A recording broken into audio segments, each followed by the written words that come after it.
Feliz calurosa Navidad a todos porque en LATAM tenemos arena y un calor infernal en esta época. Y como la gente viene insistiendo en que no, Navidad es algo que es para, no sé, relacionado a un tal Cristo, tengo varios episodios que demuestran lo contrario, en los cuales se habla de por qué Cristo jamás pudo haber nacido en esta época, por qué Saturnalia es lo que las personas están celebrando y por qué la verdad la Navidad es simplemente una época para estar en familia y para que Santa Claus nos traiga regalos. Sin embargo, el señor Mark Peralta decide llevar las cosas un punto más allá y ha decidido para esta época especial arruinar todas esas profecías que supuestamente hablan de un tal Cristo que su nombre coincide con Christmas en inglés, que es la Navidad que nos traen para acá. Así que veamos qué tiene que decir y feliz Navidad a todos. Hasta luego. Nos encontramos en Mateo capítulo 1, versículo 23, donde el autor, ¿no? El supuesto autor detrás de este evangelio, cita Isaías 7:14, diciendo lo siguiente: he aquí una virgen concebirá y dará a luz a un hijo y llamarás su nombre Emmanuel. ¿Okay? Entonces, lo que yo voy a intentar de hacer hoy es examinar detalladamente lo que el evangelista aquí está citando. Now, vamos a continuar presumiendo de que los traductores detrás de la Reina Valera están haciendo un trabajo adecuado. Pero quiero examinar cada uno de los, bueno, no cada uno, pero los diferentes términos en ese texto, comparándolos con el texto del Antiguo Testamento. ¿Okay? Ahora, ¿qué está citando el autor? Sí, dije que Isaías 7:14. Ahora, ¿pero qué está citando? ¿Qué libro está utilizando él como referencia para decir exactamente el profeta dijo aquí, dijo esto? Lo que se presume es que el evangelista está citando un texto griego. Es decir, se supone, aunque no hay evidencia de que exista, que ha existido ese texto en las manos, ¿no? Sino vamos a tomarlo como, vamos a tomarlo por su palabra. Está citando un texto griego, ¿ok? Pero está citando un texto de la Biblia hebrea. Entonces, la pregunta número uno es, ¿lo está citando correctamente del texto griego que podemos compararlo hoy en día? Y número dos, ¿lo está citando adecuadamente comparado con el texto hebreo? No vamos a ir muy en profundidad acerca del contexto de lo que está sucediendo en Isaías 7:14, aunque es muy importante saber eso, ¿no? Porque tú no puedes coger y citar un texto fuera de contexto, aunque seas el apóstol Mateo, no lo debes hacer, porque ya estás corrompiendo, ya estás haciendo un eisegesis, estás haciendo un Mishnah, una interpretación que puede que suene chévere, puede que suene maravillosa, pero no es algo adecuado porque no estás utilizando el texto adecuadamente. Entonces, veamos los diferentes textos y voy a tratar de, pues, a compartirles de la mejor forma algo que ya estamos mirando en un idioma extranjero, ¿ok? Entonces, aquí que les estoy mostrando. El primer texto que quiero que miremos, ese es el texto masorético, ¿ok? Ese es el texto hebreo, un texto que seguramente fue compuesto o puesto en escritura, se puede decir, en el año 1000 después de, o sea, eso es un texto tardío, se puede decir. Sin embargo, durante los últimos 1900 años, se puede decir, es decir, antes del descubrimiento de los rollos del Mar Muerto, ¿ok? En la época moderna, el texto más masorético es el texto estándar. O sea, es el texto en hebreo del Antiguo Testamento, normalmente utilizado en la época, en la época moderna para traducir al español Génesis, Levíticos, etcétera. ¿Ok? Texto masorético. ¿Qué dice en el texto masorético acerca de, sobre todo la palabra que se traduce como virgen, ¿no? En el Nuevo Testamento. Está una palabra que es en el hebreo alma, ¿ok? Y la estoy subrayando ahí ¿Por qué? Porque esa palabra alma resulta que en el hebreo no significa virgen, sino que en el hebreo significa una mujer joven. No connota nada respecto a la virginidad, aunque coincide en la mayoría de las veces que si tú te refieres a una mujercita bien joven, lo más seguro es que también te estarías imaginando, refiriendo a una mujer virgen, como una niña de 7, 8 años, ¿cierto? Lo más seguro es que sea virgen, pero el hecho de que sea una mujer joven no necesariamente significa de que no haya perdido su virginidad, ¿ok? Entonces, para eso hay una palabra diferente en el hebreo y esa es batulá. No está presente en el texto hebreo, así que ¿por qué estamos traduciendo esa palabra como virgen? Ok, el evangelista diría, pues chequea el texto griego, porque acuérdate que los evangelistas en el Nuevo Testamento no tenían a su disponibilidad un texto hebreo como para, eh, eh, como para molestarlo mucho, ¿no? O sea, ok, ¿qué es lo que vio? Pues vio el texto griego. ¿Qué dice en el texto griego? En el mismo capítulo, en el mismo versículo, está la palabra en el griego que la subrayé, es Parthenos. Una palabra que creo que está relacionada con el Partenón. ¿Okay? Es una palabra que se traduce comúnmente, se traduce como virgen. ¿Okay? Oh, o sea que el evangelista no ha cometido ningún pecado. ¿Ah? Porque en el texto griego está la palabra Parthenos, que traduce como virgen. Por ende, Jesús es el Mesías. Pero resulta que no. No estoy convencido de eso. ¿Por qué no estoy convencido de eso? Lo otro es que el texto en latín utiliza la palabra virgo, que pues seguramente está relacionado con virgen, ¿ok? Entonces el latín está corroborando una interpretación griega, pero resulta que si hacemos un estudio, y esto lo puedes tú consultar, hay una fuente, es en inglés, me disculpan, es llamada el Parseus, el proyecto Parseus, ¿ok? Donde tú puedes tener acceso a un léxico del idioma griego clásico. O sea, si vamos a leer el texto griego y decir que Partenos definitivamente significa virgen, tenemos que consultar entonces el léxico autoritario. Bueno, aquí se los presento, el Liddell and Scott, léxico del griego clásico, donde podemos encontrar no una definición de Partenos que aplique, que sea relevante para, ¿a qué me refiero a ser relevante? Tenemos que consultar Homero, tenemos que consultar cualquier clase de poeta en la Grecia de antigüedad para ver cómo ellos utilizaron ese mismo término. Y eso es lo que los académicos aquí en este léxico están evidenciando.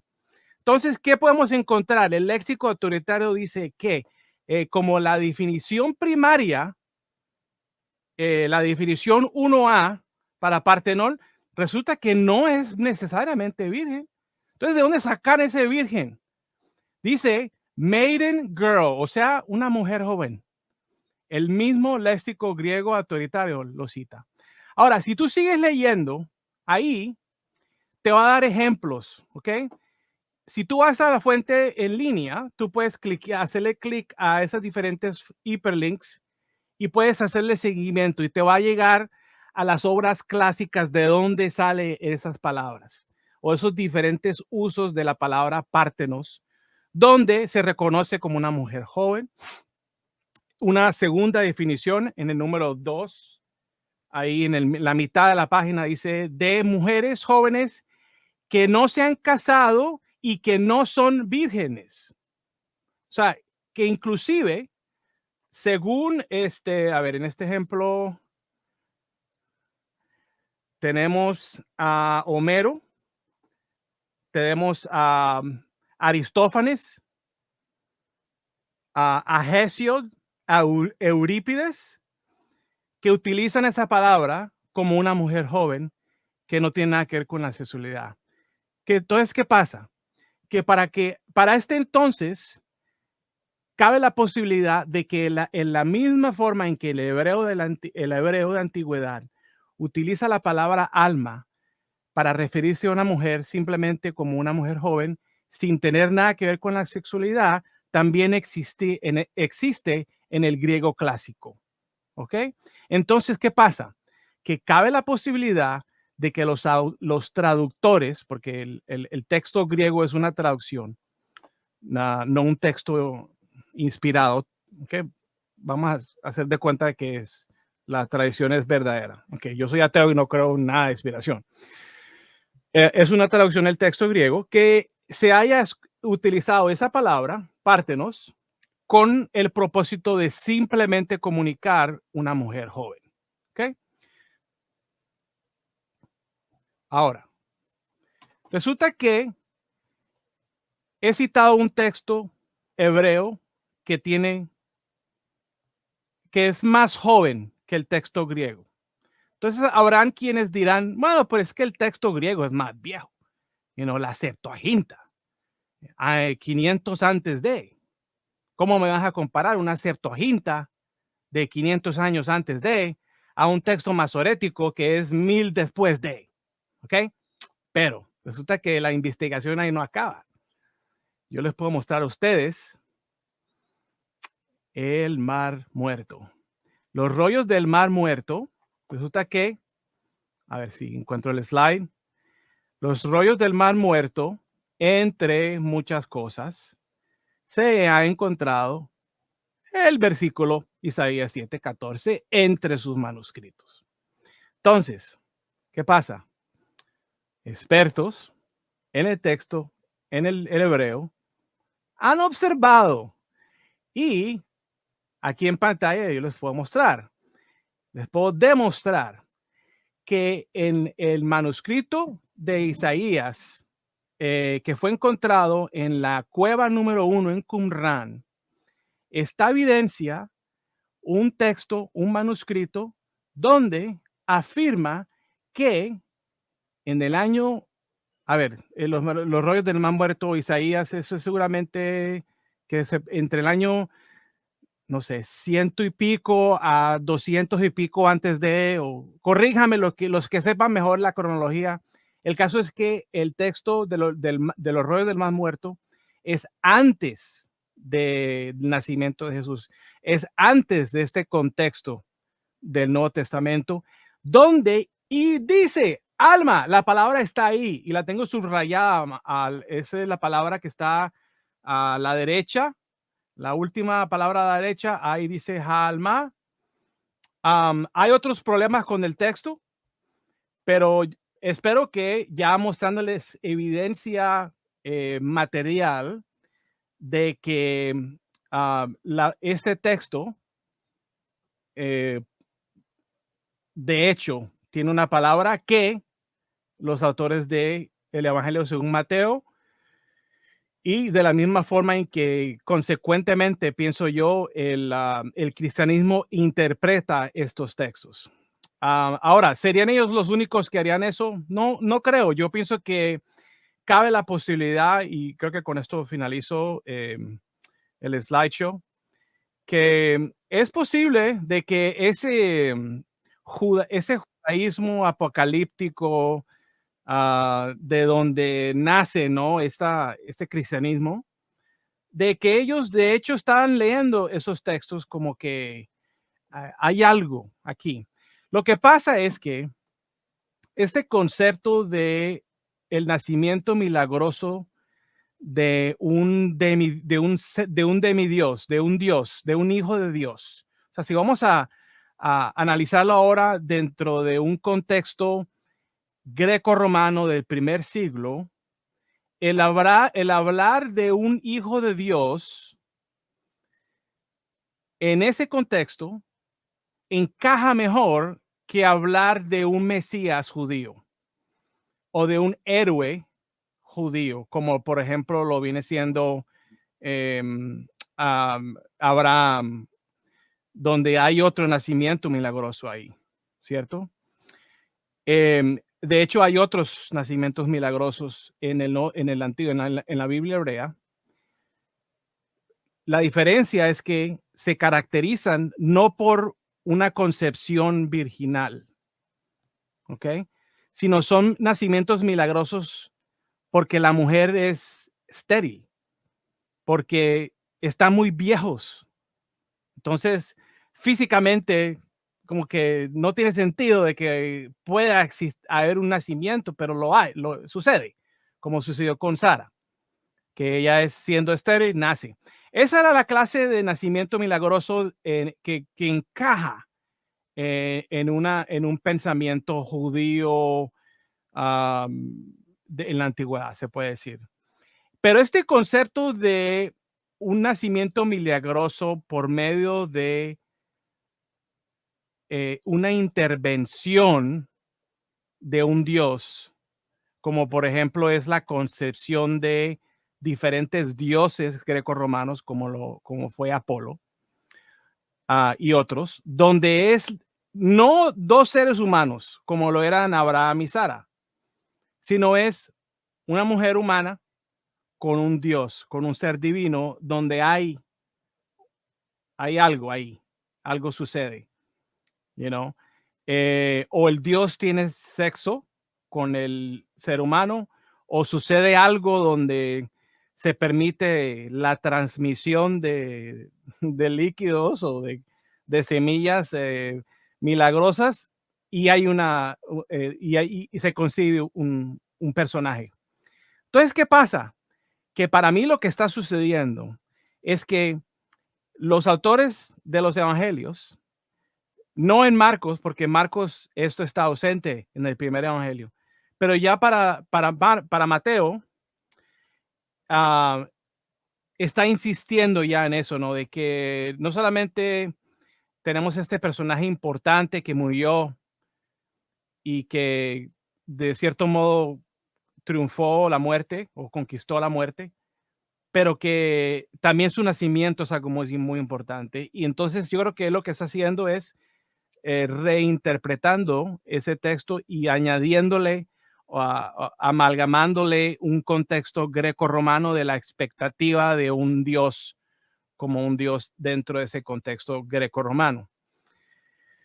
De manera que pues lo hace de este modo. Y de esa forma pues empezó este culto, esta fascinación, ¿no? Por este ser Jesucristo, ¿no? Esta persona que enseñó muchas cosas y dijo esto y lo otro, y muchos lo vieron a él como el cumplimiento de algo que pues obviamente hay mucho que decir y de criticar, pero pues el colmo de la deshonestidad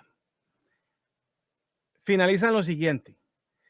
Leímos el texto de Mateo, donde dice más o menos esto que leímos ya, de que concebirá y dará a luz un hijo y dice, y llamarás a su nombre Emmanuel. ¿Ok? Ese es Mateo. Pero si te vas al texto de Lucas, ¿ok? El texto de Lucas, quien hace algo parecido, pero cita el mismo texto, pero está en cierto modo en desacuerdo con Mateo en lo siguiente. Quiero que se den cuenta. Que es que al final del versículo donde dice, y llamarás su nombre Emmanuel, Lucas dice, no, ¿cómo lo va a llamar Emmanuel si no se llama Manuel? Entonces, ¿qué le puso? Jesús. Entonces, no solamente utiliza una palabra que está mal traducida, creando una nueva teología, ¿no? Sino que hasta el mismo nombre de la cita lo cambia para que encaje con su propia interpretación. Es como les dije, ese es el colmo de la deshonestidad. Si les pudiera resumir todo en una oración es: no confíen en ni siquiera los autores del Nuevo Testamento para con su propia Biblia.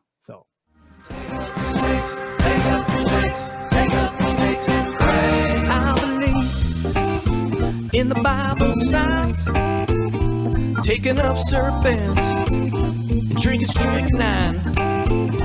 I believe in the Bible sign.